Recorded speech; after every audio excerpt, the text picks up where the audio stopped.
अत्यधिक प्रसन्न हूँ, क्योंकि इससे हृदय निर्मल हो जाता है।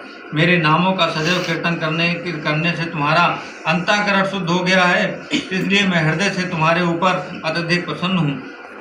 ऐसा कहकर भगवान विष्णु ने उस समय अपने कोमल हाथों से उस पिशाच के संपूर्ण अंगों का स्पर्श किया। ऐसा करके उन श्री हरि ने उस समस्त पापों से मुक्त कर दिया। इसके बाद उस पिशाच का रूप कामदेव के समान सुंदर हो गया। उस समय साक्षात भगवान श्री हरि के हाथ का कोमल स्पर्श पाकर उस पिशाच का रूप अद्वितीय हो गया। वैसा रूप कालांतर में भी किसी का न था, और आज भी मुनियों को वैसा दिव्य शरीर प्राप्त नहीं होता है।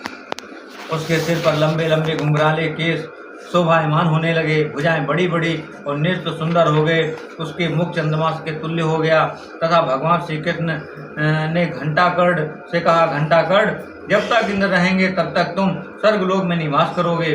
तुम्हारा कल्याण हो, तुम्हारे मन में जो इच्छा हो उसी के अनुसार वर मांगो। मैं तुम्हें सब कुछ प्रदत्त करना चाहता हूँ। घंटाकर्ण ने कहा, जनार्दन, हम यही चाहते हैं कि आपके प्रति हमारी अविचल भक्ति हो। यह सुनकर मधुसूदन ने कहा, ऐसा ही होगा। ऐसा कहते हुए श्री कृष्ण ने कहा, मरे हुए ब्राह्मण को जीवित कर दिया।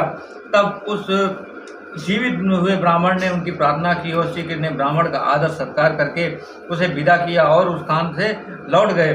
जब सिद्ध ऋषि मुनिगण अग्निहोत्र में रत थे, वह स्वर्गलोक का अधिकारी घंटाकर्ण श्री कृष्ण की आज्ञा को प्राप्त कर स्वर्गलोक चला गया। इसीलिए राजन, यदि आप अपने मन की पूर्ण रूपेण शुद्धि चाहते हैं तो सदैव इस संग का पाठ करते रहिए। जन्मेजय, इसका पाठ करने से निसंदेह आपका अंतःकरण निश्चय ही शुद्ध हो जाएगा।